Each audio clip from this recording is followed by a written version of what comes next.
Good evening. Greetings to everybody. Welcome to another Zoom meeting. Everyone is welcome to join.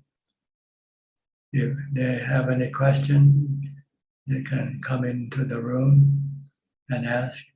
If not, they can stay and watch live on Facebook or on YouTube. We'll start with the first person who came in first, which is Felicia Chan. Felicia? Good evening, Ajahn. I don't have question for today. My meditation progress is good. Thank you for your Dhamma teaching. Sadhu, sadhu. You're welcome. Okay. Next is Kek Yen So from Penang. Kek Yen So. Good evening, Tan Ajahn. Yeah, good evening. So far, no question, Tan Ajahn. All right. Sajal Ka from Silver Spring, Maryland. Thank you, Tan Ajahn. I have no questions so far. Okay. Johanna from Indonesia. Good evening, Tan Ajahn. I have one question. Tan Ajahn, is it the mindfulness that generates ubeka or the ubeka that generates mindfulness, Tan Ajahn? Because I found that to maintain the mindfulness, the mind needs a lot of ubeka as its fuel to maintain it long. So, Tan Ajahn, which one generates? I think mindfulness will be the one that will generate ubeka. But to maintain the mindfulness, then we need ubeka, right, Tan Ajahn? No, you need energy. Mm-hmm. You need the energy to continue on maintaining mindfulness. Effort, you need effort, right effort, not ubeka. If you're lazy, you will not be able to maintain mindfulness. You won't recite Bhutto, Bhutto, Bhutto. Mm-hmm. So you have to have effort, the effort to train or to develop mindfulness. Reciting a mantra or watching what your body is doing all the time. Then your mind cannot think or think less. With the mind thinking less, the emotion will be less, and the calmness of the mind will be more. The restlessness will be less. Mm-hmm. So you don't have to worry which comes first. What you have to worry is can you train yourself in mindfulness all the time or not? Mm-hmm. So just keep recite Bhutto, Bhutto, Bhutto. If you're lazy, then you won't recite Bhutto. Mm-hmm. If you're not lazy, then you can keep reciting Bhutto, Bhutto, or keep watching your breath. I'm watching your body, whichever the case may be. Okay. Yeah, and I also found that any kind of thoughts, reaction, and interactions that imprinted identity to the mind, and the identity put burden to the mind, Tan Ajahn. So right now I'm in the state of preferring peace of mind out of them all. Just keep reciting mantra. Stop thinking, then you'll get peace of mind. Mm-hmm. Okay, Tan Ajahn. Okay. Thank you. Next, Kok Seng from Singapore.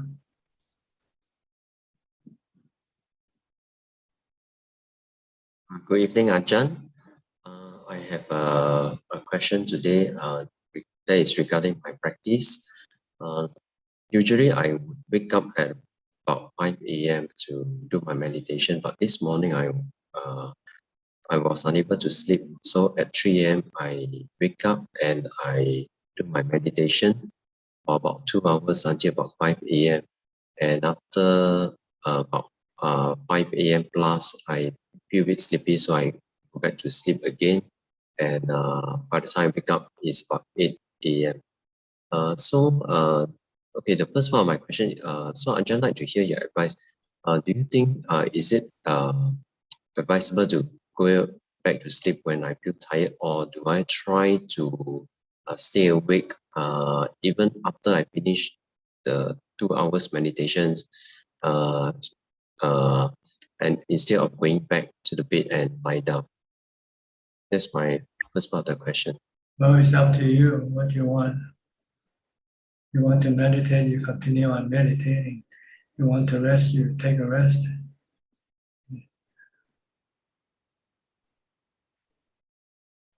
The second part of the question is, in the morning, late morning, I'll meditate about an hour, and I'm not able to meditate longer because my mind will be thinking about the preparation for lunch, what to cook and how to cook and so on. So I'll be thinking about all these things, and therefore I'm not able to sit longer in the later part of the morning. So yeah, so I can only, the most I can sit is only about an hour in the late morning. And so far for today, I noticed that my mind is still have not gone into any absorption. It's still running away, and after that chasing back, running away, chasing back. that's why you need to be alone and not working. See? If you're working and if you're with people, you have to interact, you have to use your thoughts. But if you're alone by yourself, then you don't have to interact or do anything. Then you can maintain mindfulness continuously. Presently, I'm staying with my family, so so presently I'm not. It's not possible for me to be alone. But then it's not possible for you to meditate. You can meditate, but you'll find that you are not getting any result because your mind keeps thinking about your interaction and your work. So what can you do? You cannot have your cake and eat it too, huh? There's nothing I can do. I just have to stick to this routine. Yeah. That's why the Buddha teach the condition that requires for meditator to succeed is first seclusion, second not socializing or interacting with anybody, and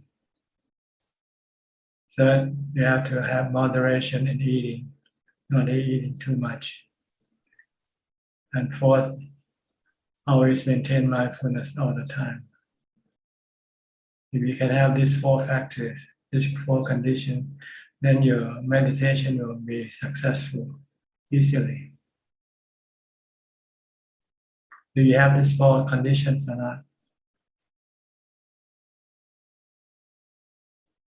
Okay. All right, then we go to Professor Kenneth from Switzerland.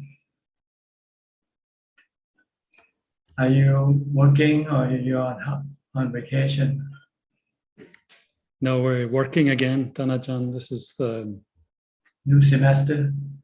around about this is the 5th week of the semester, so we're in the middle. I see. Yeah. Anything? Yes, Dhanajan, I would like to ask a question regarding to do with the arising of anger. Because I know for a long time I noticed there's some very specific things or types of people who really seem to trigger me a lot. And in particular, if I know someone is being dishonest, this is something I find very hard to The deal reason with. for your problem with anger is your expectation.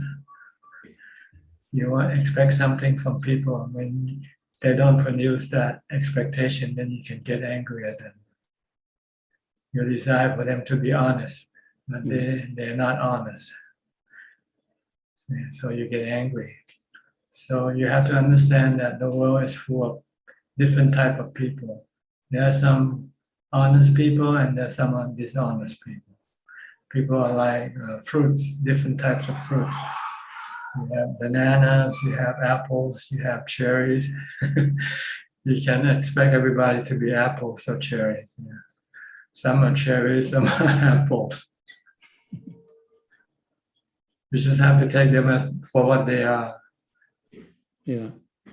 I think I've also noticed recently that even if there are several other people who are experiencing this dishonest person, most people don't really seem to be so bothered as I am. And I wonder is it worthwhile in my case looking back to try and find the source of why dishonest people really get me going? That's because maybe you despise them, you don't like them. Because you maybe have a certain notion of what people should be, honest, straight, but you understand that the world is not perfect. So people have different integrity, level of integrity. Yeah, I mean, I know these things. People are different, and there are good people and not so good people. And I know how to try and deal with it when it arises. But I still find getting myself tripped up again and again by just a very certain type of person doing this thing. So it's Yes, you have to constantly remind yourself not to expect everybody to be perfect. You can always say, there's a saying that in Thailand, times measure the distance measure the horse, and time measure a person. So it takes time to know them, whether they are really honest or not honest. When you first meet them, they might show that they're honest, but after you know them for a while, they might not be. So you should not judge people on the first impression. You have to expect, maybe what you see is not what it is actually. Yeah. Maybe it doesn't fit into this question here, but what I'm saying is you should not expect, you should not have a certain preconceived notion of what person is. You should look at them for what they really are. Yeah. Okay.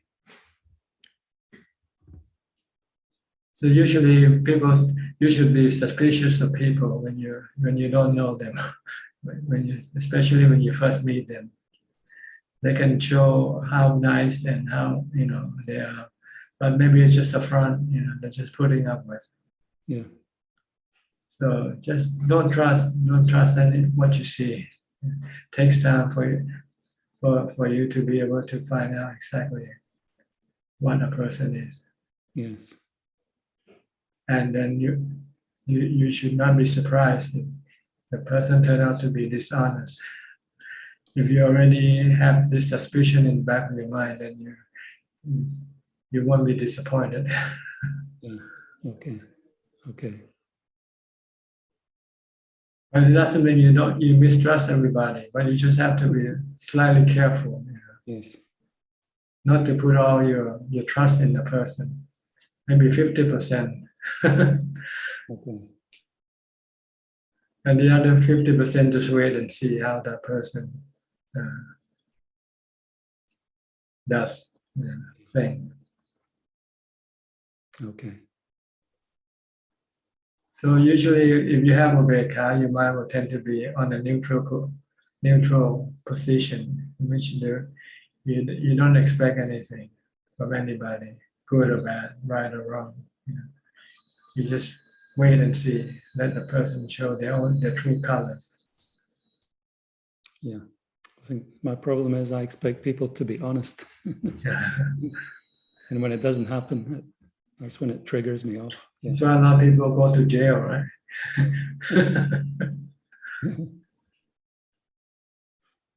Okay. Okay. So Thank the root cause is your desire or your expectation. And when you don't get what you expect, then you get angry. It applies to every other thing as well. You expect people to do something and they don't do it, and you can get angry or disappointed. Mhm. So don't expect anything. Just take things as they come. Yeah. Okay. All right. Thank you, Tanajan. Thank you very much. Next, Karen from San Jose, California. Hi. Good morning. I have no questions. I'm learning a lot. Thank you. Okay. Fine. Next, Kafai Lim from Malaysia. Good day to you, Tanajan. I have no question today. Thank you. All right. Nanapat from Bangkok. ค่ะนมัสการค่ะท่านอาจารย์ I don't have any question right now ค่ะ All right. Gavin from the USA, Washington State. I heard you're on your way to Thailand pretty soon, huh? Yeah, we leave on the 17th next month, and we'll arrive on the 18th in Thailand at night. Okay. So yeah, things are a little bit busy these next 2 weeks, but should be good once we land, I hope, as everything goes smoothly. Okay, I hope so. I don't have Yeah. any questions You don't have otherwise. any question? Okay. All right. Let me go to Anuraji from New Zealand. It's quite late for him. 2 o'clock or 3 o'clock now. 2:16 in the morning. Yeah, so yeah, I don't have any questions, Tanajan, so I'm happy to listen in. I may ask later on. Thank you. Okay. Next we'll go to Om and Aim. Om and Aim. How are you? Hello ค่ะอาจารย์ You go to school tomorrow? Yes Finish your homework? Yes Okay. When you go to bed? 22 o'clock 22, 10 o'clock, huh? Yes Okay. And what time you get up? Maybe 7 a.m. 7. I wake up at 7 And when school start? 8? 9 9. Okay. Okay. Study hard and be good boys and girls. Okay. I have a question. All right. Why do we have nightmare when we watch scary movie? Because you keep thinking about it. It is being recorded in your memory. So when you sleep, this recorded memory will then appear in your dream. So try not to watch scary movies. Try to watch good movies. I also have a question. Okay. Do you believe in ghosts? Ghosts. There are 2 types of ghosts: real ghosts and fake ghosts. Real ghosts, we are the real ghosts. Right now, we have the body, but when we don't have the body, we become ghosts ourselves. Okay. And the fake ghost is the ghost that you keep thinking that scare you. When you're alone and you start to think, oh, there's something around me, then this is a fake ghost. It's not real. You create it in your mind. Understand? Yes. Okay, so there's no need to be afraid of ghosts, because real ghosts don't scare you. It's the fake ghosts that scare you, but they cannot do anything to you either. Alright. All right. Thank you. Bye-bye. Good night. Good night. Bye-bye. Okay. Next, Ricardo. Ricardo from Uruguay. Uruguay. Good morning, Ajahn. Last Tuesday, you told me to practice more and to become a monk.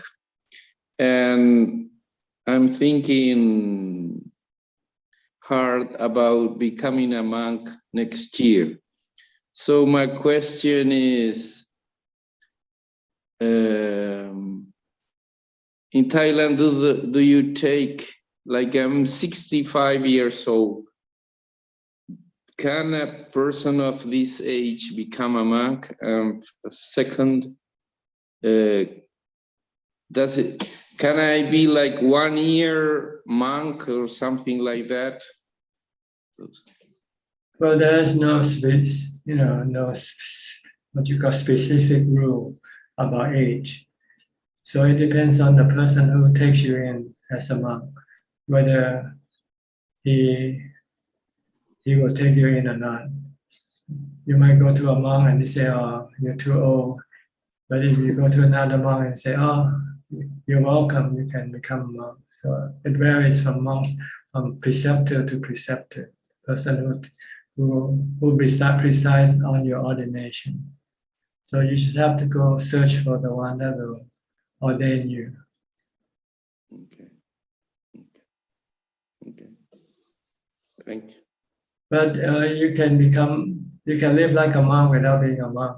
But that's a problem there, because then you have to finance yourself with your 4 requisites of life.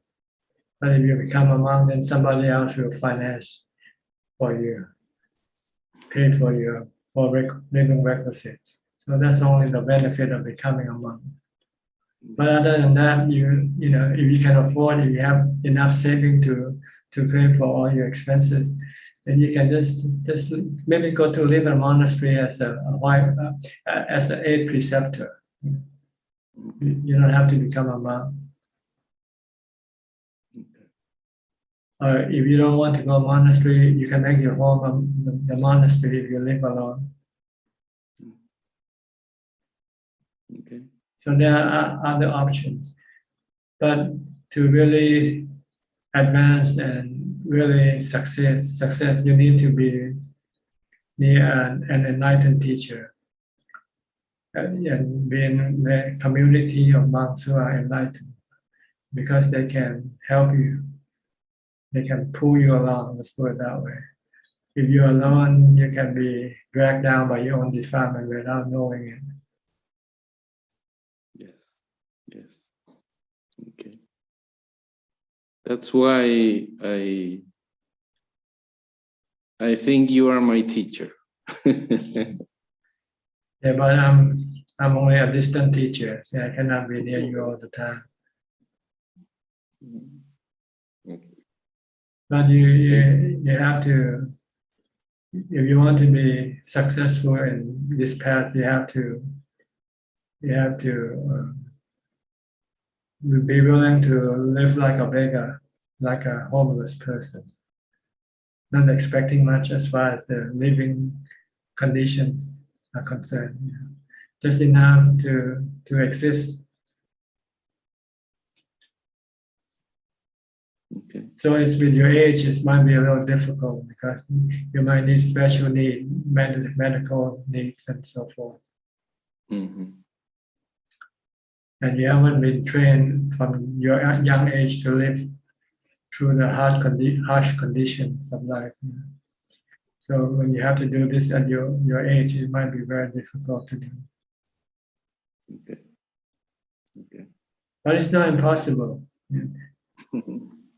But you just have to, put in there, put in yourself. It's yourself more than anything else. All right. Okay. Thank you. Next, Steve William. Where are you from, Steve? This is your first time? Yes, thank you. I'm from Kirkland, Washington, United States, near Seattle. Ayasantasika mentioned that you offer this, and thank you.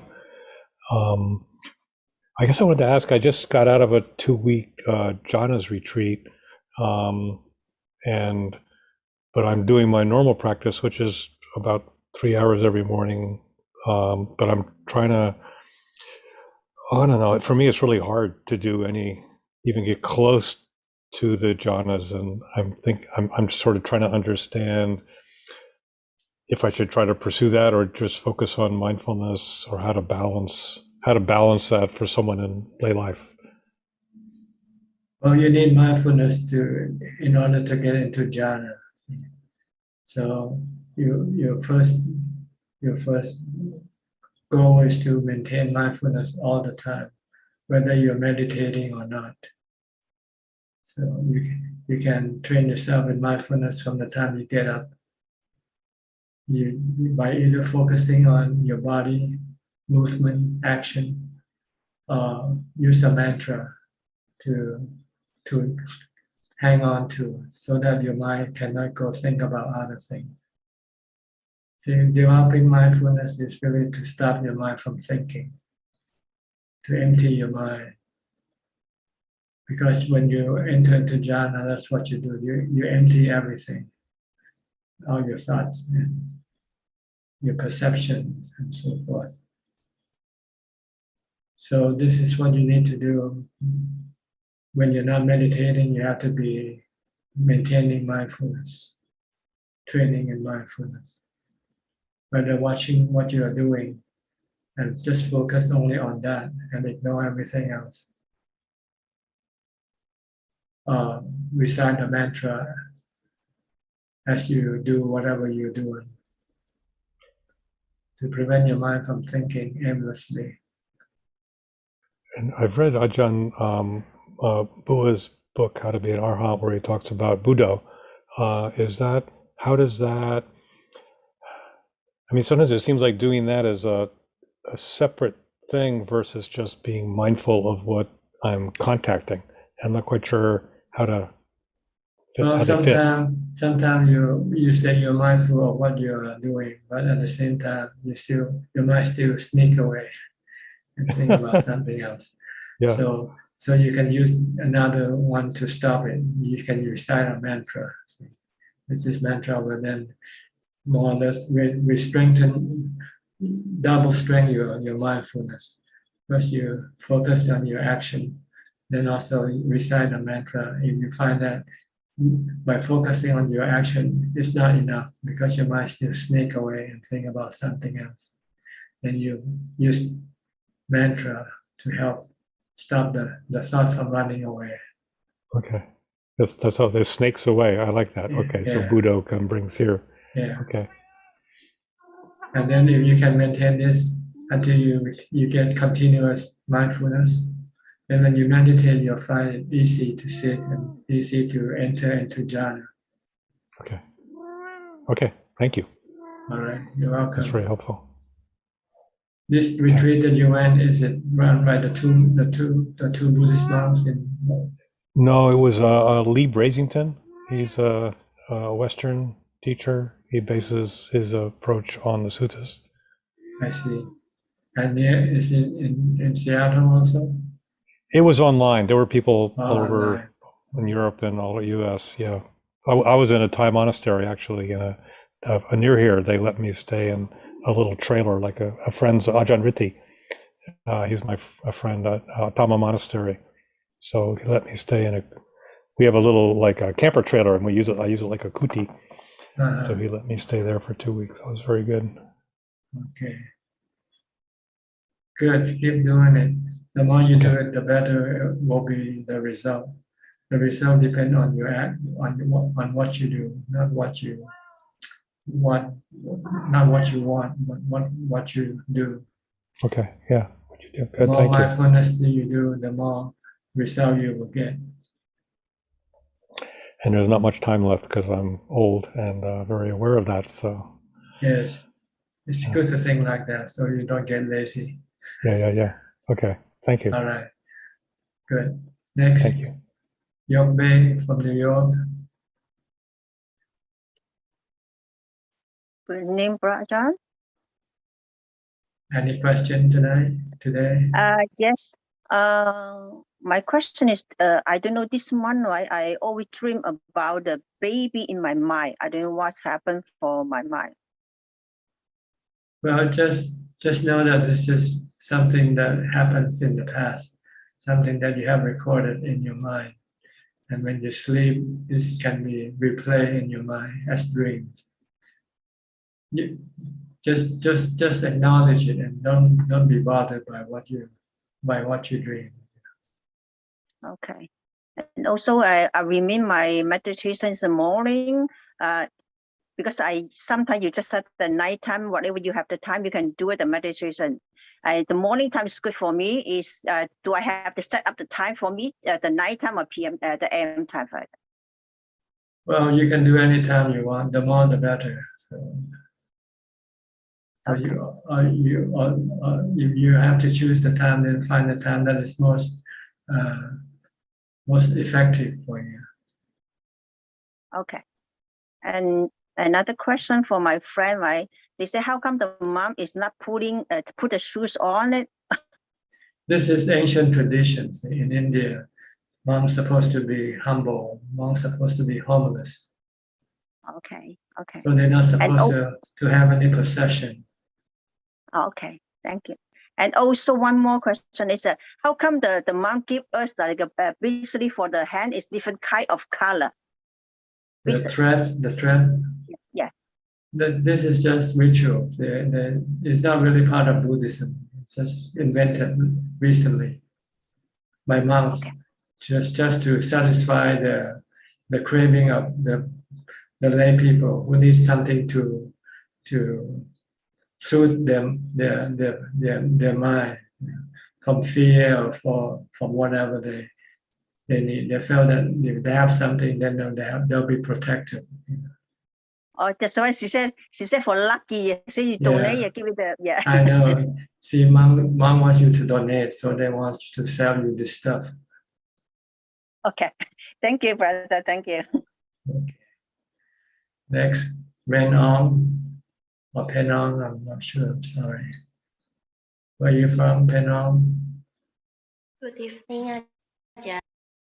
I'm from Indonesia. Okay, Indonesia, yes. Any question tonight? No, just come to say thank you to Ajahn. After almost listen to Ajahn teaching for 2 years, I've been improving a lot in my life. Okay, happy to hear that. Keep on doing it. Okay, thank you, Ajahn. Next, B. Ravin from Bangkok.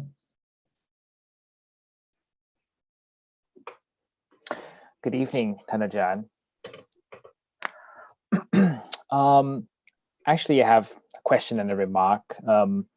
My question actually kind of follows on from Professor Kenneth's question regarding expectation. I noticed that sometimes I encounter, many different types of people at the workplace, and sometimes I can't help but having some certain reactions, whether it's positive or negative.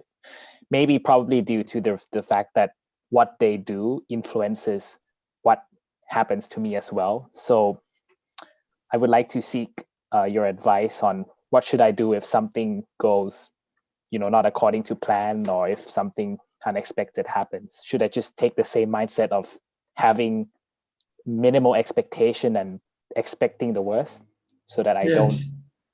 That's right. You should look at everything like a natural phenomenon. You don't expect much from nature, right? You don't know when it's gonna rain, or when it's gonna, storm or whatever. So you just take them as they come, because everything is a natural process. But we somehow separate them and say, "Oh, this is human," but we don't know that human are also natural process.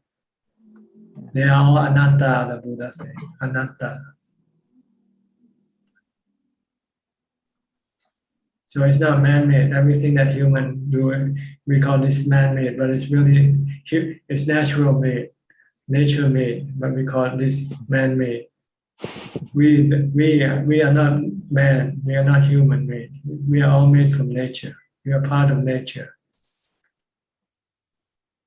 So you can look at everything like part of, and look at the nature at nature. Then you don't expect much from it, from nature. You take nature as it is.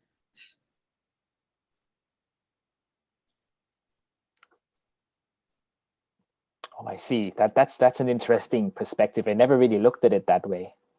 But now that you mentioned it, it really does make sense now, because our body is made out of 4 elements. So sooner or later, they're gonna disintegrate, right? And right, and all that we try to fight for and all that we try to do for will mean nothing. Look at history. Look at people during the ancient time. They're just like us. They're trying to fight. They're trying to manage, try to control things, try to build things. You know.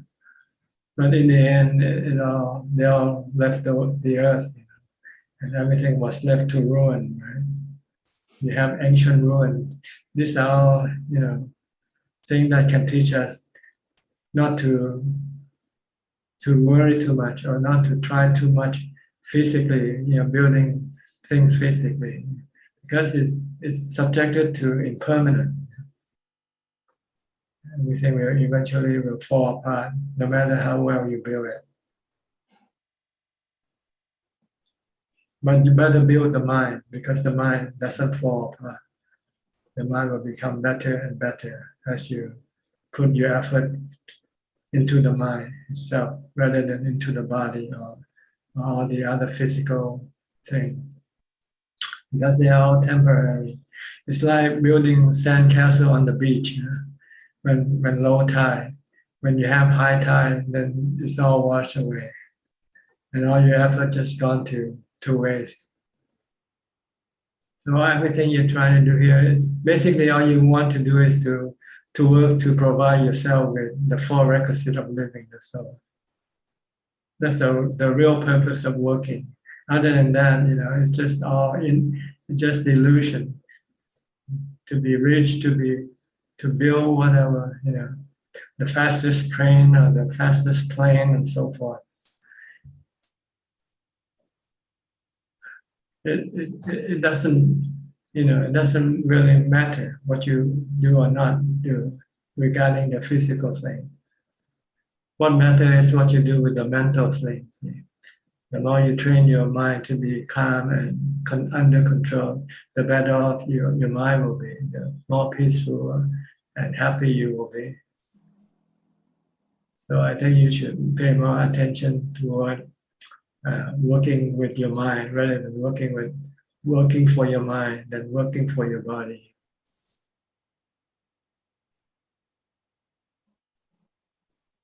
The Buddha emphasized the monk to work for the body as little as possible.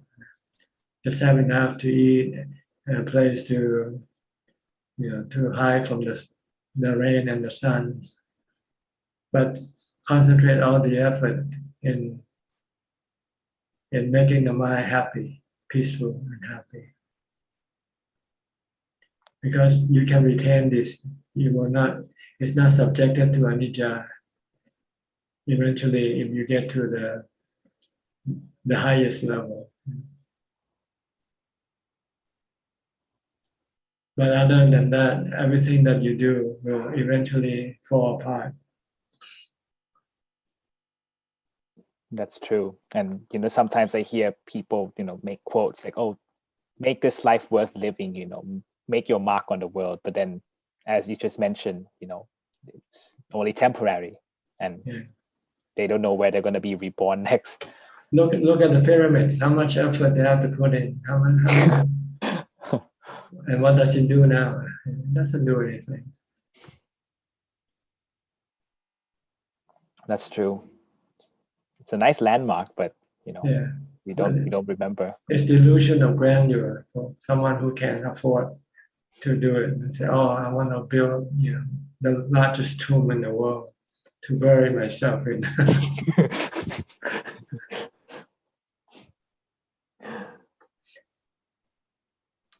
Yeah. Okay. Yes, yes, it's a good perspective to keep in mind, because whenever I tend to start having delusion, it's always good to pull the mind back. And I think it's good to know that, oh, everything is made of nature. That would help to really reduce my expectation of people. And also don't put too much effort into the physical thing. Put more effort into the mental thing. Yes, actually, the physical, all you need is enough to get by, enough to exist. And then you can have more time and effort for your mind. Purify your mind, mental purification, getting rid of your defilements by the practice of Sila, Samadhi, and Panya. Yes. Actually, that was my remark, Thanajan. I noticed that during the past few weeks, I tried to make my mind calm before I start meditating by, sometimes listening to Dhamma or reading books, and I found that really helped. It helped my meditation to be more strong compared when just sit down and meditate straight away. So that really helped out. Another thing that will help you is to reduce the amount of work that you don't need to do. Yes, that's a challenge, but I shall try. Okay, is that all the question for you tonight? Yes, that's all for now. Thank you, Thanajan, for your advice. Next, Adeline and Philip from Malaysia. Good evening, Thanajan. Good evening, Thanajan. Don't have any questions tonight. Just listening. Thank you. Okay. Sri and Czech from Vancouver, Canada, British Columbia. Good evening, Ajahn. Good evening, Ajahn. Ajahn, during the Q&A, you said, like, somebody asked you how to treat everybody equally, and then you said like, look at them as body and mind, and yeah, but in order to do that, we need equanimity, right, Ajahn? Like, to really see people as body and mind. Well, equanimity will help you stop reacting to the differences in people. Without equanimity, you will react to some people with love and to some other people with hate, because your mind still have this what you call discrimination working. But when you calm down your mind, then this discrimination will stop working, and then you'll be just barely knowing. Be like a camera. A camera doesn't discriminate the picture it takes, right? Whether it's a boy or girl or man or woman, rich or poor. It doesn't know anything about it. So this is how the mind should be like. Yeah. But it knows, we know there are differences in people, but we can also treat them equally as being natural phenomena, anatta ones. The 5 elements, the body composed of the 4 elements, and the mind is the 5th element, connected to the 4 elements.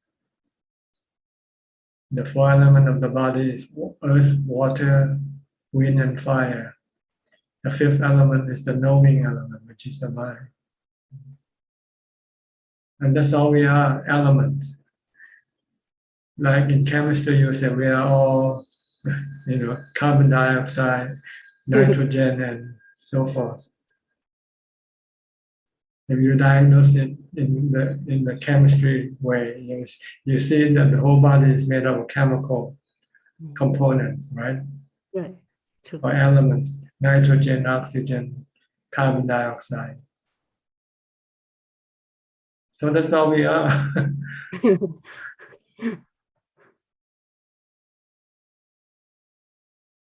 new analogy, Ajahn, like the camera. Try to think of the eyes as a camera when instead of yeah. Yeah, and your ears like the microphone. Microphone pick up all types of sound, good or bad sound. It doesn't react to the sound it picks up with. It just pick up the sound. The mind should be like that. The mind should be merely knowing the sound without having to react to the sound that it picks up. The Buddha say, what you see, you should merely see. What you hear, you should merely see. What you smell, you should merely smell. What you taste, you should merely taste, without giving any reaction to it.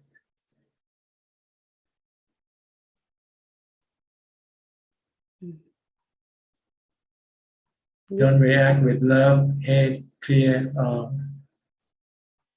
misunderstanding or delusion.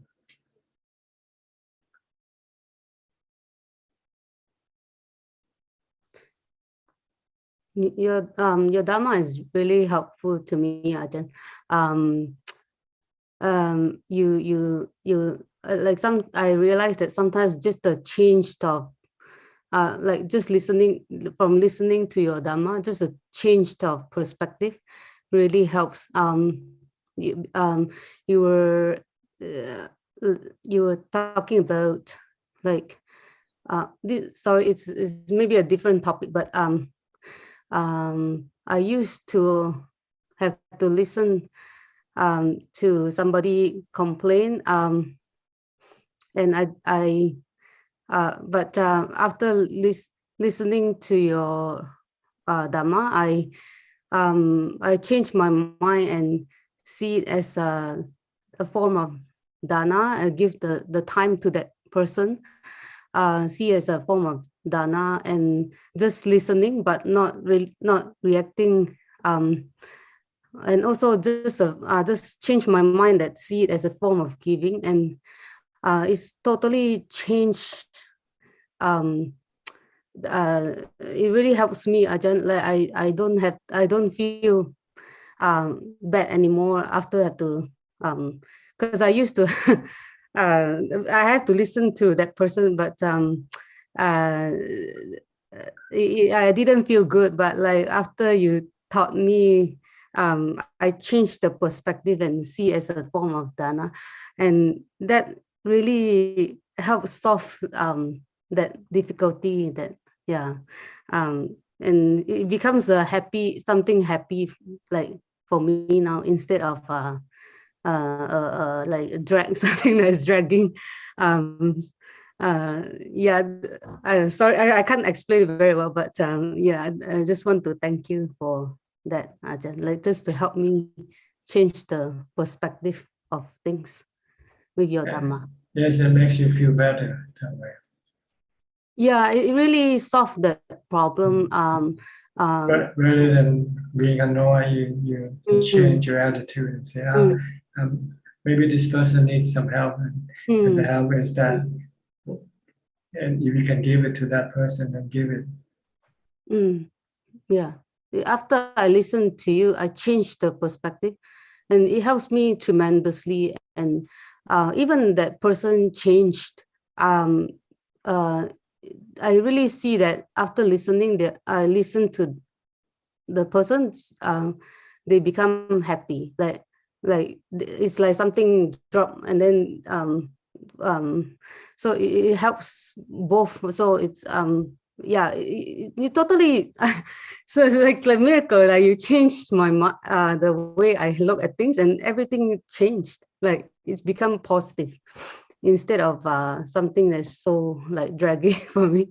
So your Dhamma really heals. It's a form of metta, loving kindness.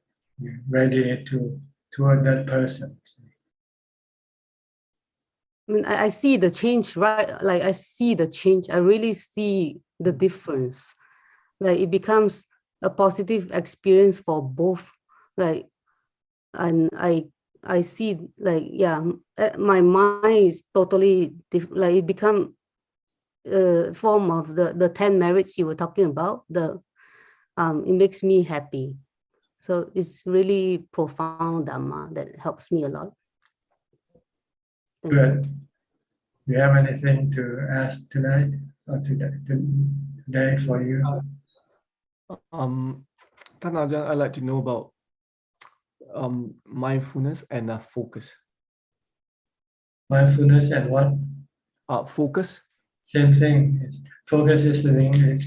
Mindfulness is you have to be mindful. So yeah, to focus you have to be mindful. Or concentration. It's the same thing with maybe the word might slightly different, means slightly different, but it's really means that you concentrate on one object, on one thing at a time. Okay. Especially for us in Buddhism, our mindfulness or concentration is for the purpose of stopping the mind from generally thinking aimlessly. Keep the mind in the present. This is what mindfulness is. Stay in the present. Don't let your mind drift into the past or drift into the future. Because if it does, it will not be calm, it will not be still. The only way for it to be still is to be in the present, just to be merely knowing and not thinking.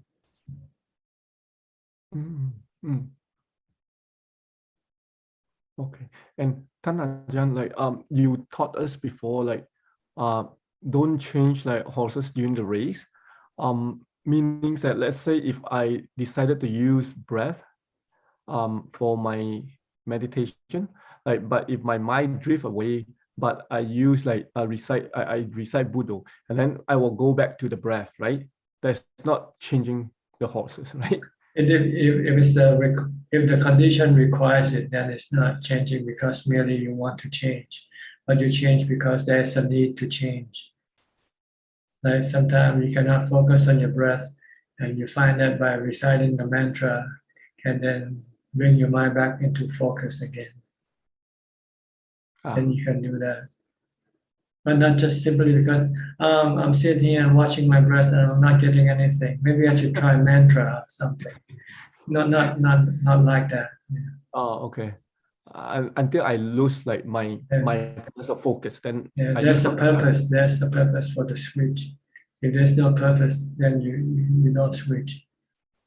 Especially, eventually you want to stick to just the breath alone. Because then the mind can become still that way.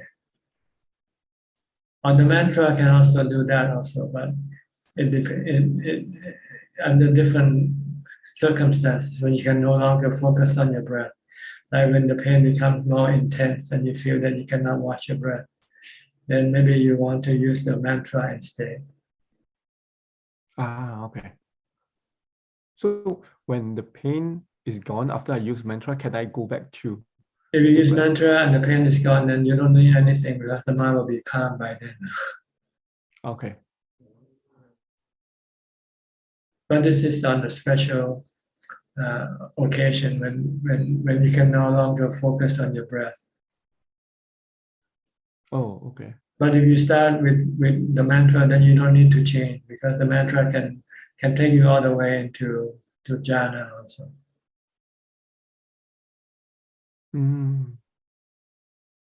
Just keep reciting Bhutto, Bhutto, Bhutto, Bhutto. And if you can stay focused on Bhutto, Bhutto, then you don't need to change. Oh, okay. So, Ajahn, if we keep reciting Bhutto, Bhutto, sometimes if our mind get tired, will it, Well, stop reciting and see what happens. If you stop reciting and your mind, if you're not thinking, then you just stay not thinking until your mind starts to think, then you use Bhutto again. Oh, okay. So you use Bhutto to stop the mind from thinking. So when it's not thinking, then you can stop Bhutto. But if you want it to go deeper, then you have to continue on with Bhutto, Bhutto. Oh, okay. You have to keep on reciting Bhutto, like pushing the mind to eventually fall off a cliff. Yeah. Bhutto will eventually push the mind to fall off a cliff. That's when it kind of drops from a high place, and then when it becomes still and quiet. Oh, yeah. But you cannot, you must not anticipate and think ahead. When will this happen? If you do this, it won't happen. You just have to keep pushing the mind without realizing how far the cliff is, the cliff edge is. Just keep pushing until eventually when you get to the cliff, to the edge, then it will just fall off. Okay. Okay, yeah. Same way with watching your breath.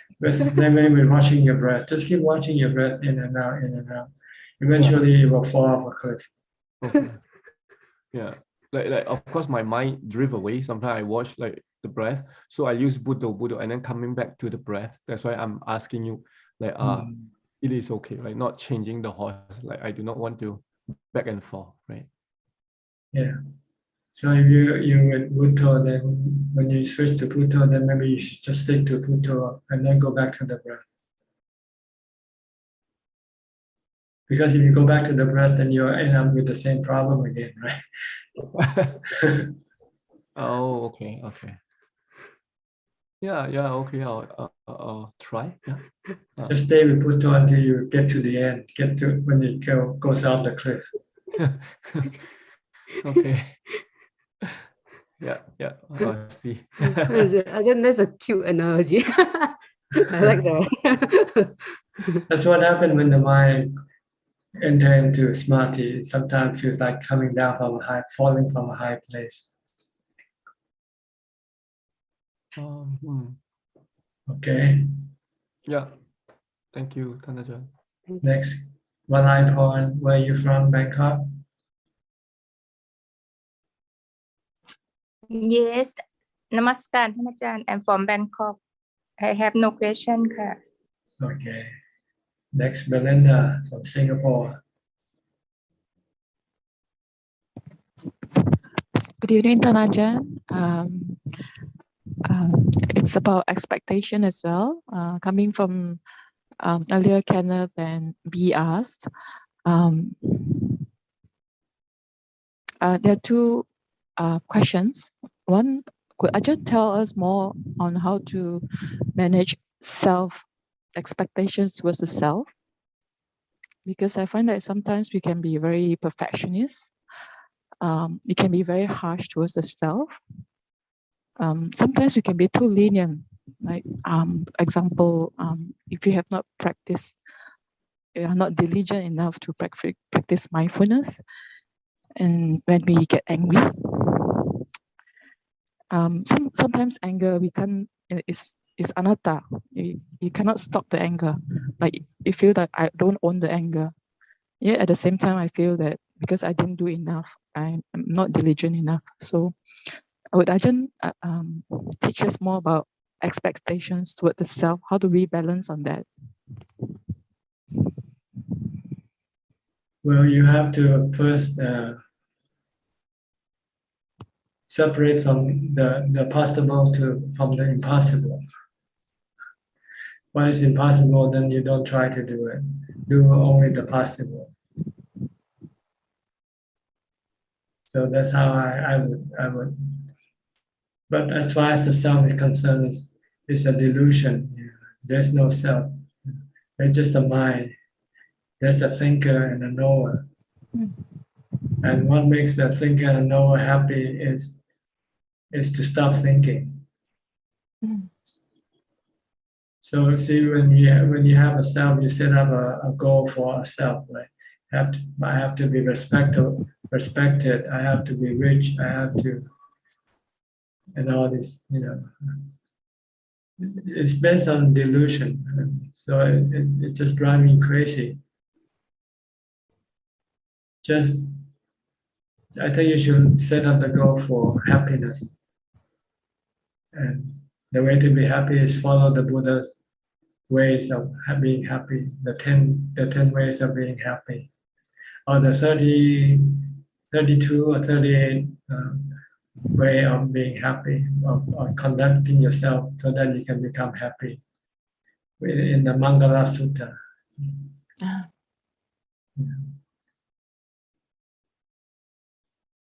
I think this is what you should. You need a roadmap, to make you happy, make yourself happy. Either the 10 ways of making happy, like charity, keeping the precept, mental improvement, mental development, and so forth. Or the 38 ways of making yourself happy. Associate yourself with the wise and dissociate yourself from the foolish people. And just study the 38 and try to follow this recommendation. And then you can't go wrong with that. Rather than trying to do something with something that you don't even know whether there is a self or not. It's all delusion. If you think in terms of self, it's a delusion. It's not real. Self is just an imagination created by the mind. When you stop thinking, when you meditate, when you enter into jhana, then the self disappears. All that is left is just a knower. So don't think of a self. Think of the knower, how to make the knower happy.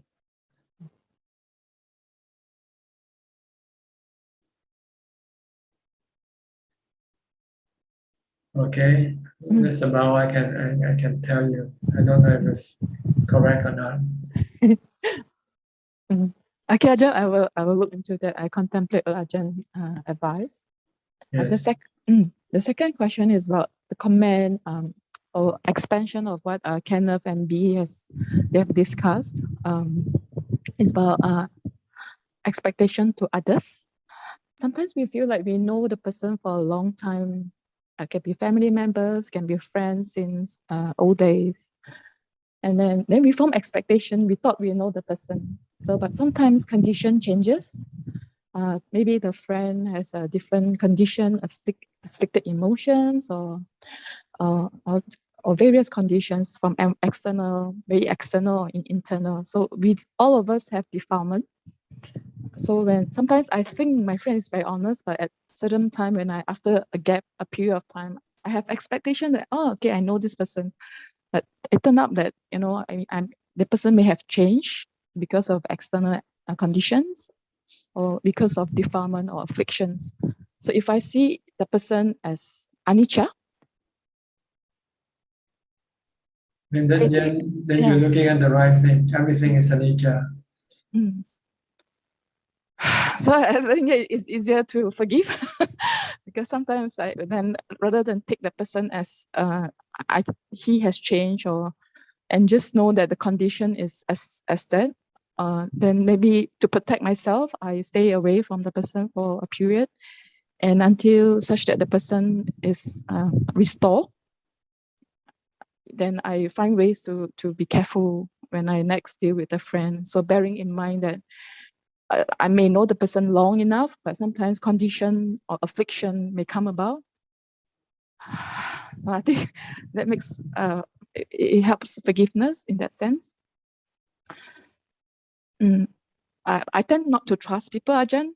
So sometimes I feel that also bring about suffering.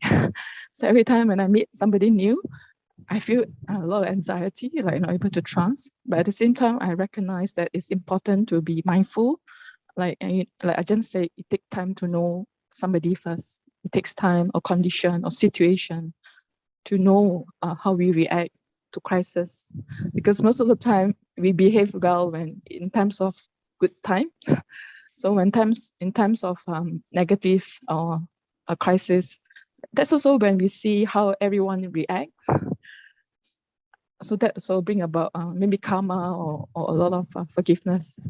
So maybe Ajahn can shed more lights on that, how I feel or what I think about this. Well, just use the three characteristics of existence. Everything is anicca. Every people are anicca. They change, and they are like natural phenomena. which they themselves cannot control themselves even. And we ourselves cannot control ourselves either, our reaction. Unless we develop enough mindfulness and wisdom, then we can control our reaction to other people, to other things.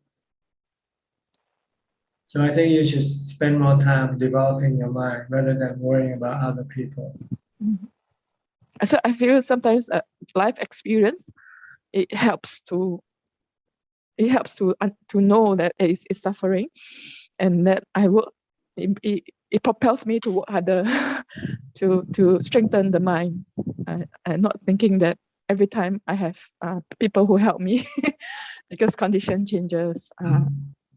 So that brings about to see that things change, and yeah, so including myself, including the self, everything changes, Ajahn.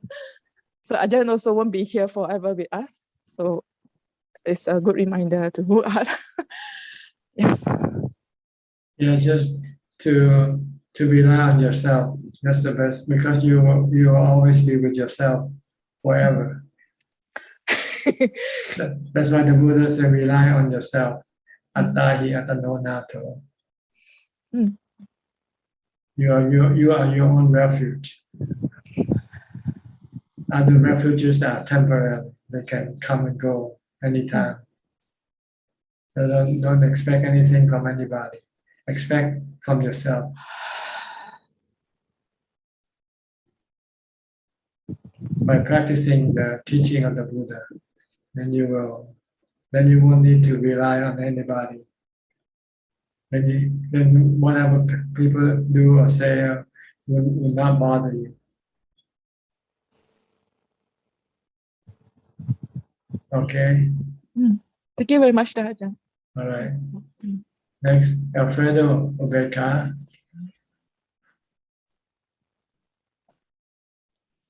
Hi, Bante. Hi. Is it summer for you? Is it winter or summer for you? Today is autumn. Autumn. Yes. Spring in the No north sun. and autumn in the No, south. yes, no hot and no very cold. Equally time. My Vipassana is more better. Really good. What do you see? My You see anicca. You see anicca. You see anatta. Yes, my anicca is more better. The thing is not totally built. Yeah. I am recently 37 parts to enlightenment of Buddha is very good, né, Bante? Yes. The base to powers, Idipadas. Idipada. Vimansa, Bante, is three characteristics. There's contemplation on the three characteristics. Vimansa, né? Yeah, Vimansa. Yes. Conscience is knowing. Virya is effort. And Chanda is the look for practice, né, Bante? It's very good, Idipadas. Right. If you have the four Idipada, you will succeed with whatever you want. Yes. Yes. Yes. I like to restate the teachings of Buddha, 5 faculties and 5 powers. And the four Idipadas, they are the same thing. Yes. Yes. Yes. My Vipassana is very good. Not have the things is not very real. The things is more changeable. Changing all the time, and breaking down, changing and breaking down, and rising again, rising and falling. Yes. Yes. So don't expect anything to remain still. Yes. Or the same. Yes. Yes. Less problem, né, Bante? Less problem. Mm-hmm. Yes. If you have less to do with them, then there will be less problem. If you have to do more with them, then there'll be more problem. Problem is Yes. dukkha. Yes. Yes. I like the idea of doing when I have doing things. Only doing, né, Bante? Not expectative. Yeah, you do, and what you do will give you the result. If you don't do, you don't get what you want. Yes. Yes. I enter in automatic state when I doing anything, né, Bante? No, not have thinking. I think the motivation and the happiness is important to do things, né? Yes. I not do many things, but when I do things, the motivation and the happiness is important to do things correctly, né, Bante? It's the same on practice, né, Bante? Yes. You have to have motivation before you can do the practice. Yes. This is chanta in the Itibata. Chanta is motivation. Yes. Then you have virya, and then you have the effort to do. Yes. And you have the concentration and the wisdom to you. Yes. Yes.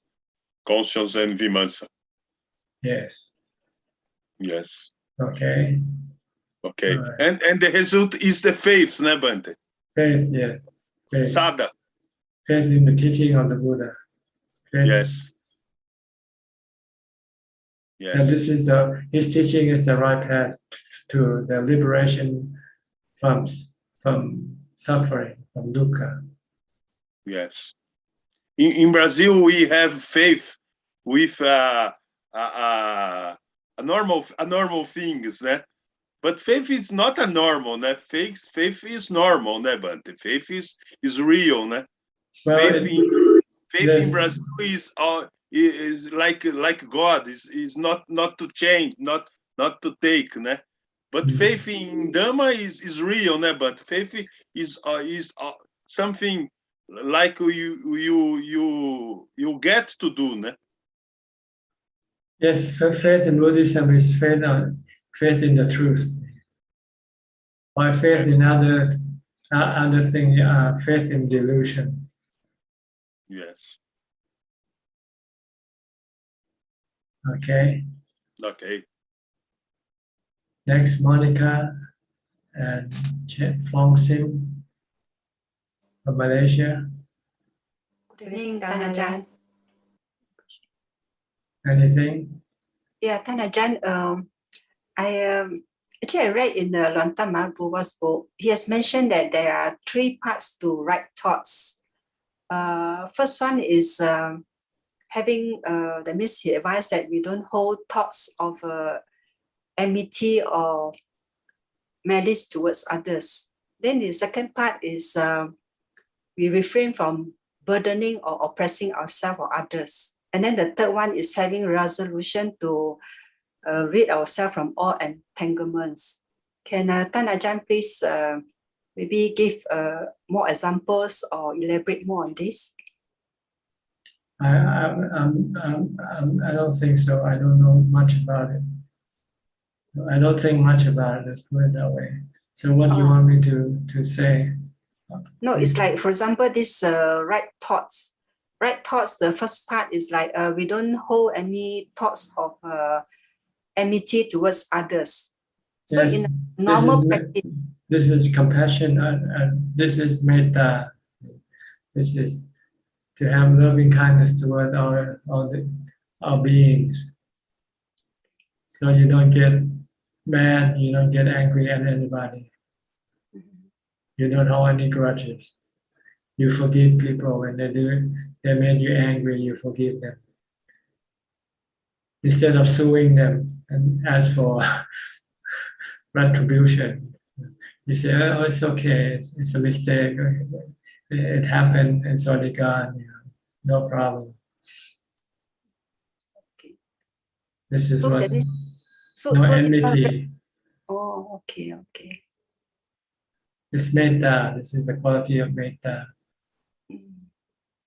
And not to oppress yourself is the same thing.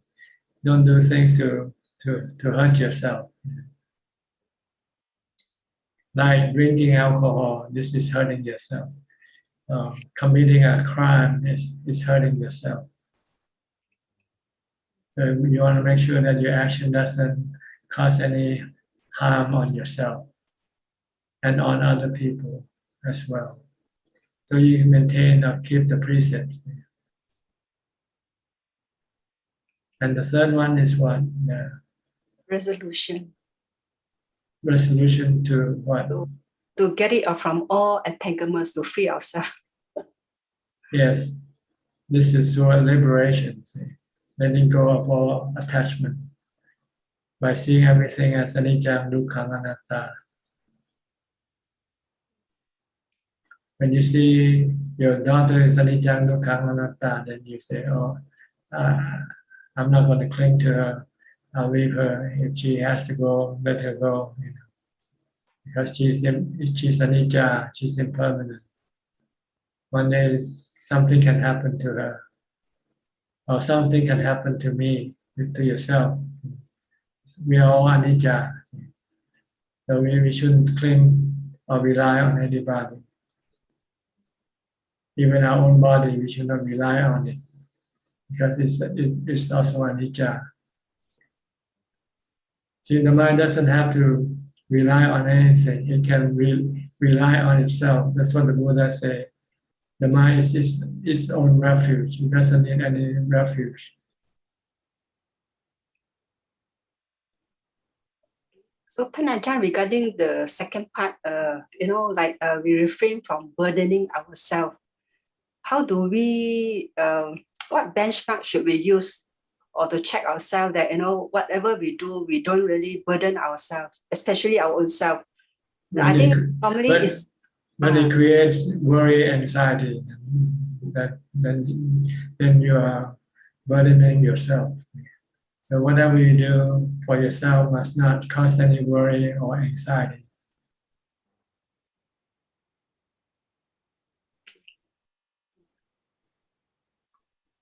Is this good enough explanation? Yeah, I think, okay. It's maybe more of working on my own practice, that's all. Because the second part is the more difficult one. Because I think sometimes they're so used to doing duty, so much so that there's always the doing and doing, rather than just being. Yeah, you want to look after your own welfare, but sometimes you overdo it, so it causes more worry and anxiety because you forget about the fact of anicca and anatta. No matter how well you try to look after your own welfare, it's not predictable, right? Your own welfare, whether will always be able to maintain it or not. So you always have to have this anicca in the back of your mind. Whatever you do, then this will then stop your mind from overdoing things. And not expecting too much from anything, because you don't know what's going to happen tomorrow, right? Because tomorrow is anicca.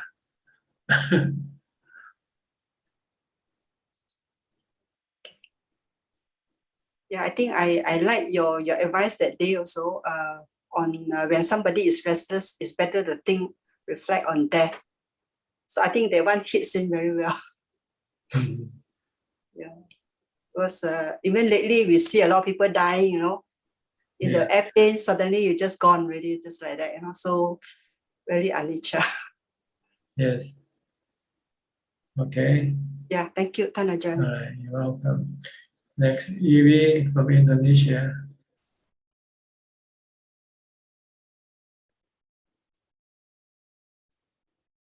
Unmute your microphone, Evie.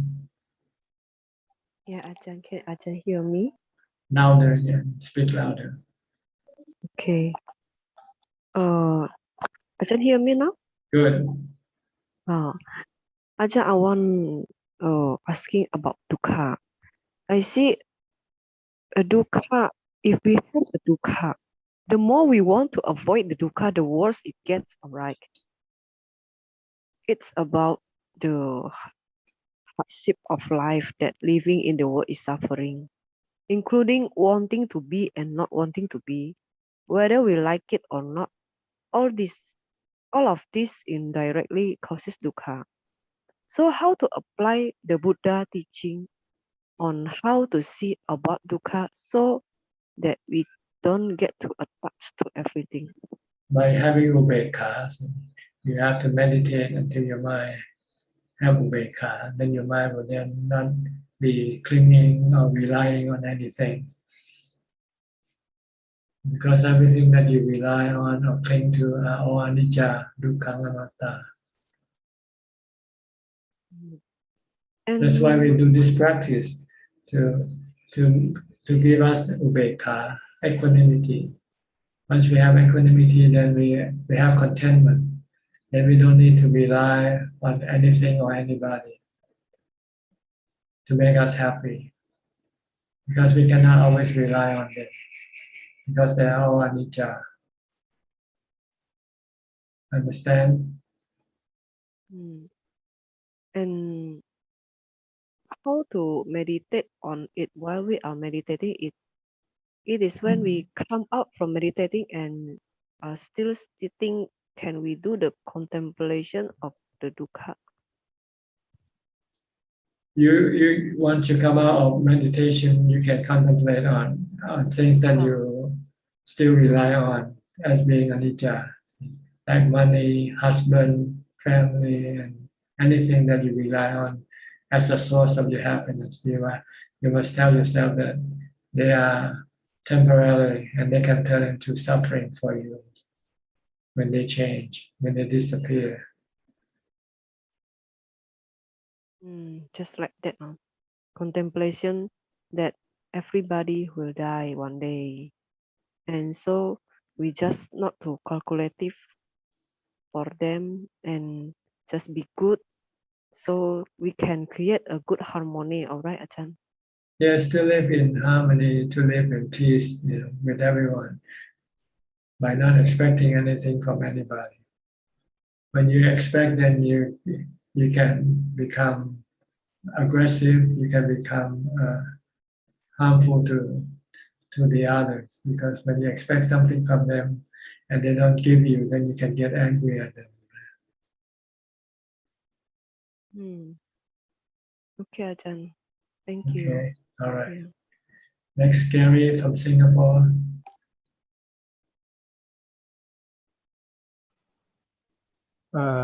No questions tonight, Tanajan. Just listening in and learning. Thank you. Okay. Jenny Lim, where are you from? Don't recognize you.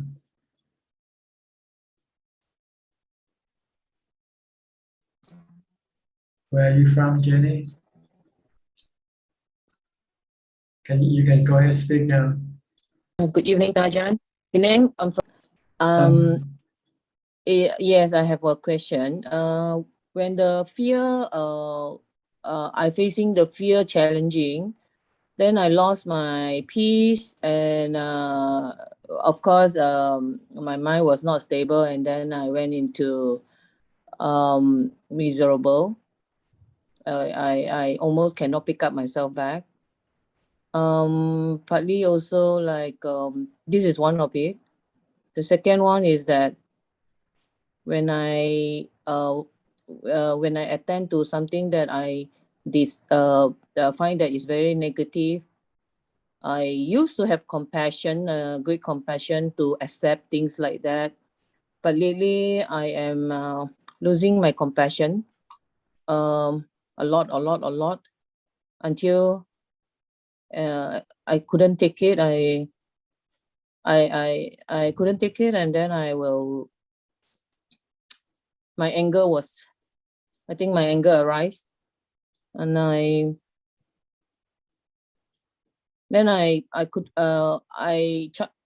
whatever I chant the Buddha or Namo Tassa Bhagavato, all that the whole day, it's like I couldn't stable myself. It's like very shaky. Until I have to, cry it out. And I find that I'm losing my compassion a lot until then how could I, after I losing this, I'm thinking, how could I gain back my compassion again? Is it Dana is going to help, or continue giving whatever that I could do in the Dhamma? Giving dana can also help partially, but to be effective, you have to stop your mind from thinking. So you have to recite a mantra seriously or chanting seriously, not just merely just doing it and then not continue. You have to keep chanting or reciting until your anger disappears before you can stop. Mm-hmm. Okay. And then after you have calmed down, then you can then look back and say, why did I get angry? It's probably because you expect or you wanted something, and when you don't get it, then that's caused you to have anger. So you try to reduce or eliminate your expectation, so that next time you won't get angry at anybody or anything. Mm-hmm. Okay. Mm. I think what you need is to really chant or really recite when you're angry, and not do anything else. Just keep chanting, not thinking about anything else. Just keep chanting or keep reciting until you feel that the mind becomes calmer and better before you can stop. Yeah, because the peace is not there. I'm losing my peace. So you have to rely on this chanting or reciting of the mantra. Okay. Then the compassion. The compassion will come back when your mind becomes calm. Okay. Your compassion is being blocked by your anger. Once you have your anger disappear, then your compassion will return. Your loving kindness, compassion will return with the calm of your mind. I see. Thank you, Ajahn. That's all. All right. Next, Chonburi from Pennsylvania. If I remember correctly this time. Yes. Good evening, Ajahn. Good morning to you. Thank you. Well, go ahead. Yeah, no, just a question. I mean, just to share with you, I think I did share last week about like the progress in my meditation practice.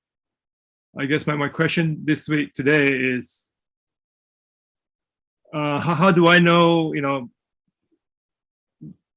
when to move to the second step of meditation? I mean, I think I've consistently able to maintain calm and peace of mind. So when do I, move on to the next step, for insight? Well, you do this when you're not meditating. You can do this when you're not meditating. By constantly reminding yourself that everything that you have is temporary. Sooner or later, you will have to lose them. Everything, even your body, is temporary. So be prepared, be ready to give up when the time comes. Okay. This is called anicca, or impermanent.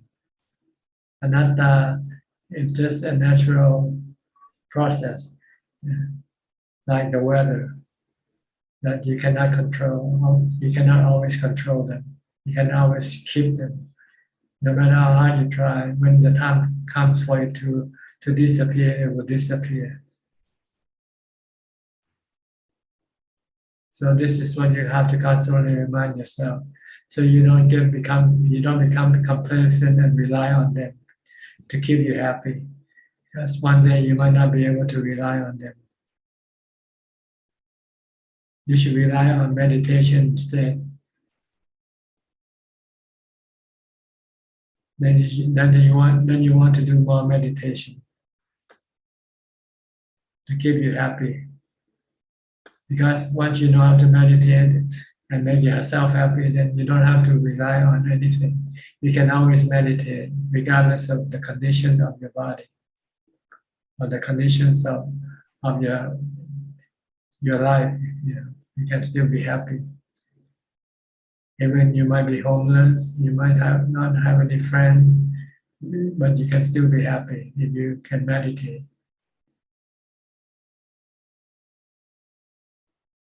Okay. Yeah. Is this good enough for you? No, yeah. I mean, like I said, I mean, I do find. I mean, I do enjoy more. I mean, I know I'm somewhat beginner when it comes to meditation. Maybe in the last 1 year, but I mean, lately, I do enjoy it more. If there's such a thing. But I mean, so I think I find more inner peace, more calmness, and in fact, I do prioritize my schedule, not to say force myself to meditate. It's just that I find time to meditate because I enjoy it. Eventually, you want to only meditate as a way of making yourself happy, because it's the cheapest and easiest way once you know how to do it. You don't have to spend money, like going to a restaurant or going to a movie. You have to spend money. But meditation, you stay in your room, close your eyes, and watch your breath. And then you can become happy, better than going to a movie or going to a restaurant for dinner. So eventually you don't want to do anything else but meditate to keep yourself happy. Okay? Yeah.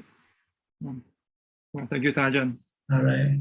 Next, I think somebody with I'm not sure can you see me? Okay, 9008. Where are you from? From Japan.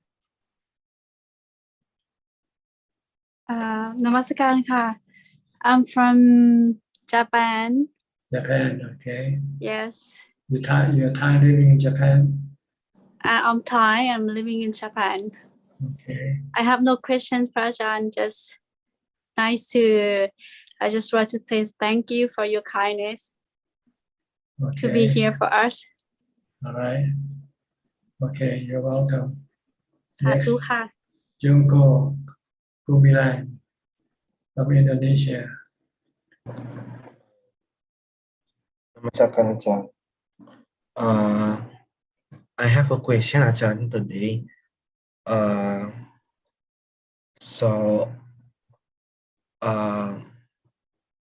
I read from a book by Thich Nhat Hanh. So it is, I don't know, is it written in the suttas or not? But according to the book, the highest level of sila or having precept is to have sati or mindfulness.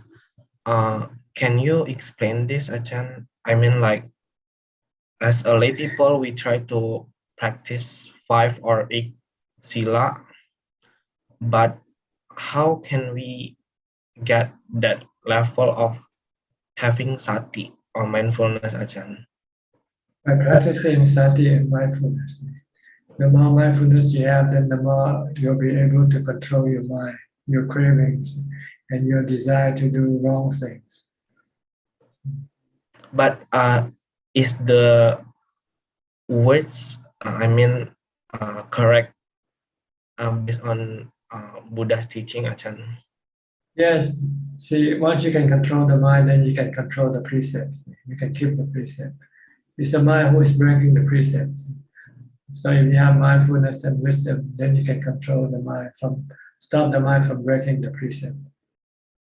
I see, Ajahn.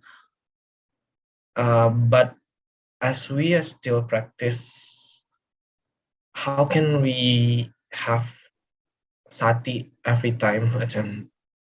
By reciting Bhutto Bhutto every time, all the time. Or keep watching what your body is doing all the time. Then you will have sati, you have mindfulness. Okay, Ajahn. That's my question. Thank you. Okay, you're welcome. Next, come on, you're from Thailand. So, ค่ะนมัสการค่ะพระอาจารย์ actually I'm with my husband right now, and we both have a question about the belief in the faith in Buddhism. Okay, I understand that as long as we haven't actually reached nirvana yet, we will have to be we will be reincarnated like all the time. And since we cannot, how do I keep faith in having reincarnation? So I keep doing good thing in this life, so that I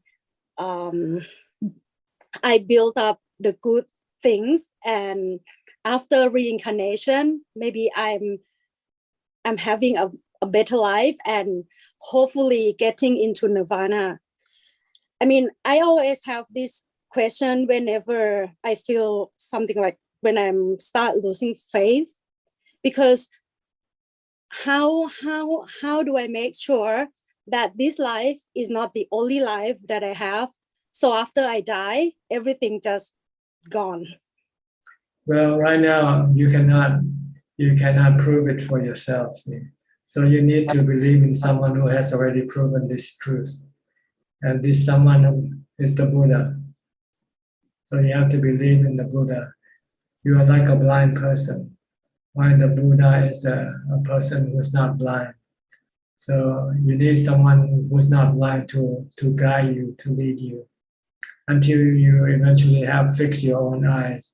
Then when you can truly see by yourself, then you don't need to believe in the Buddha anymore. But right now you're like a blind person, so you have to trust the person who's helping you. Thank you very much, Ajahn, because I have few people around me who doesn't believe in life after death or reincarnation. So sometimes when I like talk to many people, sometimes I just yeah. Well, you cannot convince them because you yourself haven't seen it yourself. See? Yeah. So don't try to convince them. If they don't want to believe them, that's their business. Leave them alone. But for you, it's important to believe in the Buddha. That's all. Because the Buddha never lie, never cheat. Yeah. Okay. Thank you very much, Ajahn. Okay, you're welcome. Where are you now? In Thailand or? I'm actually in Thailand, in Khon Kaen. Khon Kaen. Okay. Right. Good. Next, Alvin Lee. Alvin Lee from Malaysia. Good evening, Ajahn. Ajahn, just to reconfirm this, my current practice is still I'm still doing breathing and Buddha together. So when sometimes halfway through my meditation, one of it, the Buddha will just drop off and I'll continue with my breathing meditation. Is that okay? Yes, either one. Just do either one alone. Buddha alone or watching the breath alone. But I do both together when I start. Yeah, that's also can. When you get to the point where you don't need both, then you just use one. Yes, okay. Thanks, Ajahn. That's all I need. Okay. Looks like everybody in the room has already asked the question. So I will go to Facebook question now. Is there any? Pante first. Okay. Pante Marapanyo. Hello, Most Venerable Ajahn. Are you a monk? I'm sorry. Pante Marapanyo, are you a monk? Oh, yes, Ajahn. I am Bhikkhu. I see. Okay, where are you from? Where are you living Right now? right now I'm in America with my teacher in New York City I for see. Dhamma Yatra, Dhamma trip. I see. So, what do you do what the Dhamma Yatra? You walk or you travel? We travel by car. Many people follow the master from Myanmar, and we go by car from New York to California, staying at temple and opening some center also, some new center. Okay. Do you have any question today? Yes, Ajahn. Yes, Ajahn. I wanted to ask about, as we detach more and more in our meditation practice, and how to not become attached to the body falling away, or to the experiences of the body as we get deeper into meditation. Well, if you are deeper into meditation, the mind will detach itself automatically from the body.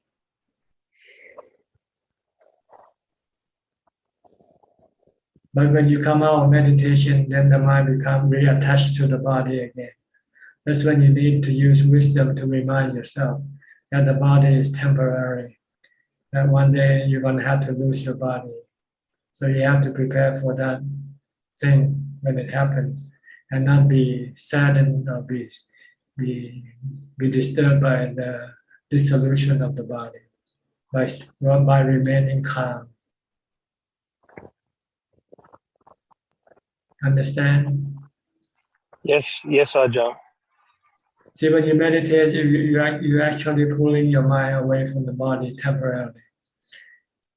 When your mind becomes perfectly still, then the body will seem to disappear from the mind's consciousness.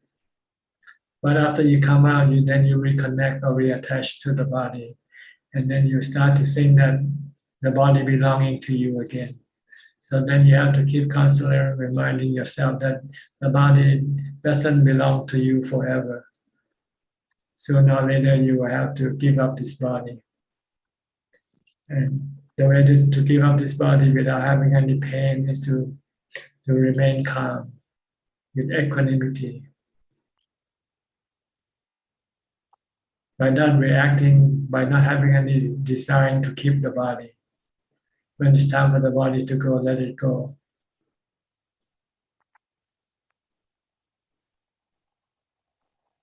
Okay, understand what I say?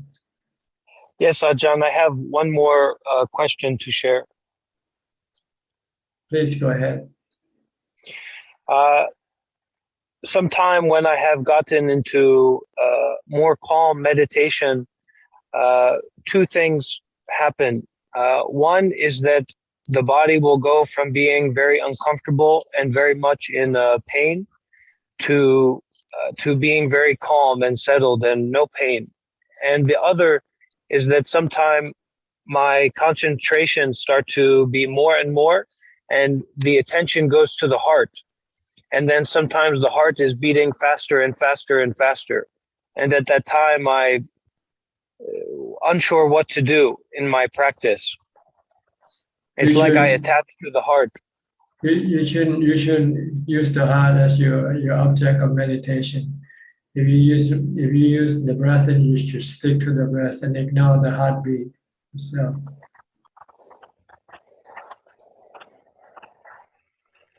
What do you use when you meditate? Do you use something as an object of meditation, object of focus?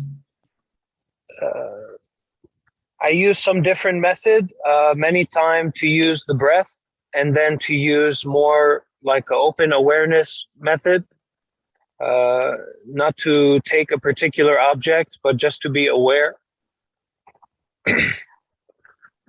Well, see, if you do this, you might not be able to calm the mind yet, because your mind is still what you call it still has a lot of defilement.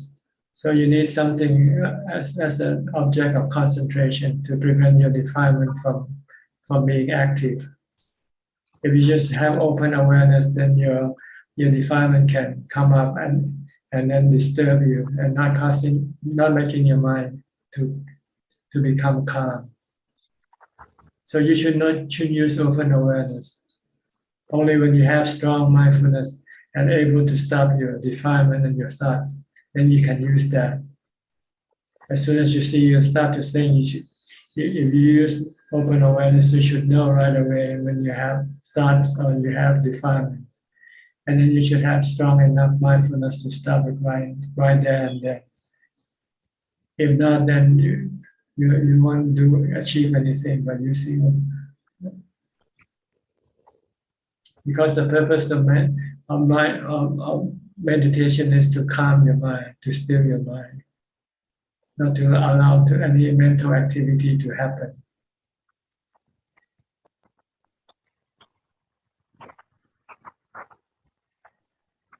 Okay. Thank you, Ajahn. All right. Where are you? In front of the place you stay outside? It's like sunny No, day.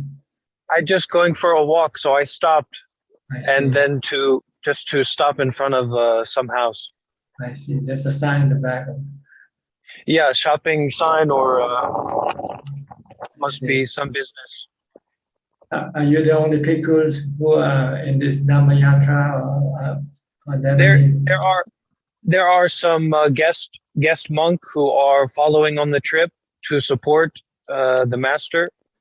2 Burmese monk. One is a new one, and one is an older one, independent monk. But there are many lay people following, and many CLA, many nun following.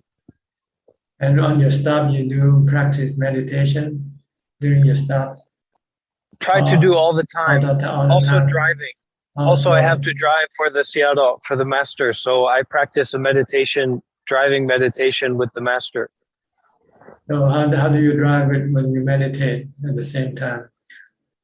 Just to notice the distraction and then go back to focus on driving. That's right. Yeah. Okay. I thought you close your eyes and meditate when you drive. All right. Good. I hope you enjoy your trip and find peace and happiness along the way. Thank you, Ajahn. Okay.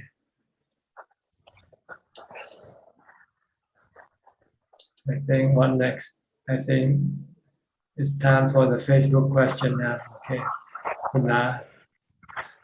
There are 2 questions from Facebook,ท่านอาจารย์ First question from Yapto. Namaste, Ajahn.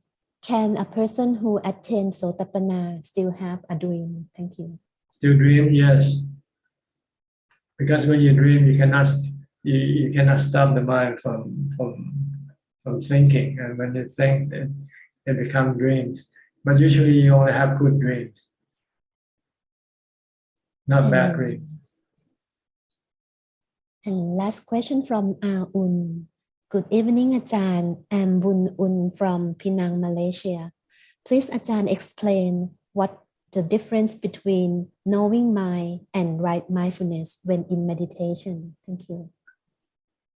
Well, the mind is a knower, on the knowing, and right mindfulness is the ability of the mind to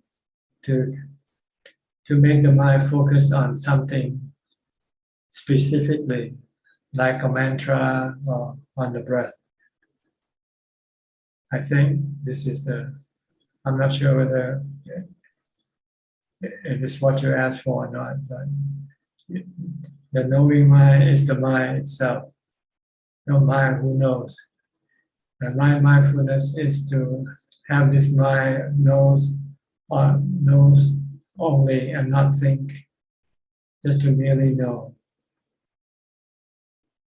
Okay, that's all the question. Okay, we'll come back to the room now. Anybody in the room would like to ask any more questions? You're welcome to raise your hand and unmute the microphone. We have about 12 more minutes left before we end up with the 2-hour session. Anybody would like to contribute anything and not question? maybe do some critical thing about the room. Maybe what we should do with the room to improve it better, or what? Okay, Alex. Oh, Alex. Okay, Alex, where are you from? Good evening, Ajahn. Can you hear me? Yes, perfectly. I'm from Austria. Austria. I would like to ask you about the mindfulness. And before you were talking with, I think William it was, and it was about the question of mindfulness and the snake. Sneaking. Sneaking out, yeah. So I was wondering if as of when is one mindful? When you just follow your breathing and pay your attention to the breathing? Yes, slowly. Okay, thank you. When you meditate, but at other times you have to be also mindful of your movement, your body movement, whatever your body action. Whatever you do, you should be focusing only on that action. Like if you are brushing your teeth, you should only be focused on brushing your teeth, not letting your mind go think about some other thing else. Thank you so much. Okay. Who else would like to ask? Joko. Joko. Yeah. ครับอาจารย์ I have one more question. I want to ask about my experience when I meditate. So as a lay people, I still listen to music every day. And when I start my meditation, particularly in sitting meditation, there's a moment that the music that I listen played on some moments of my meditation, and I think this is still mild compared to the first time I learned meditation, where there are a lot of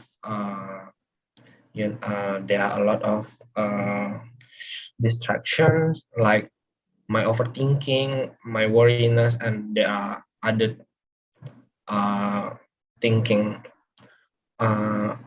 My question is, what things should we prepare before we start our meditation so we can get less distraction, Ajahn, in our meditation? You have to keep the 8 precepts. You have to maintain the 8 precepts. Then you cannot watch movies, you cannot listen to music, or any type of entertainment. And you cannot eat too much either, because this will become hindrance in your meditation. If you eat too much, you become sleepy. If you watch movies or listen to music, when you meditate, these movies and music will appear in your mind. I see. So that will still happen if I still listen to music, yeah, Ajahn. Well, when you listen to music, you're recording it in your mind. See? And when you meditate, then you play back. You replay the music that you recorded. Yes, I got it, Ajahn. Probably I will try to don't listen to music. Observe. You want to empty your mind, because real happiness is in the emptiness of the mind. Not in music, not in movies, not in food, not in anything. These are all temporary happiness. They come and go right away and leave you empty. But with the mental emptiness, this will give you permanent happiness. I will try to observe it when I practice Atasila, Ajahn. Yes. Normally, when people meditate, they usually keep the 8 precepts. But if they don't expect much from the meditation. You cannot expect too much if you just keep the 5 precepts and meditate. You get some result from your meditation with the 5 precepts, but not as much as with the 8 precepts. Yes, I understand, Ajahn. ขอบคุณครับ Ajahn. Okay, you're welcome. Okay, B. Ravin or Ravin. What's your real, how you pronounce your name? Ravin. Ravin. Okay, Thai name. Yes, yes, it's a Thai name. Yes, Tanajan, just a quick question regarding one of the factors of the Noble Eightfold Path, right? Livelihood, where it mentions not to do work on drugs, on animals, on humans, on intoxicants. Is it considered breaking the precept if we work in one of those industries, or it's just bad practice? I think it has this. You should look at it more locally than in the larger picture, because sometimes you work in a company and the company might create bombs and killing people, but you don't actually do it, So it's up to your conscience really to decide how much you want to be pure with this livelihood. The best way to have pure livelihood is to be a monk like me, and then your livelihood is to go on bintabata, on alms round. Then you don't hurt anybody. You make everybody happy. People give alms happy, and I give the food that I don't use, I give it to other people. They are so happy. So, but other than that, if you're a layman, you're a lay person, then your livelihood will somehow intertwine with so many things. And sometimes it's unavoidable. Like if you work for the bank might be financing some bad, enterprise, manufacturing arms, for instance, arms manufacturer. But everything is so connected, so you cannot really separate. So you have to think of it locally. You yourself, are you actually hurting anybody?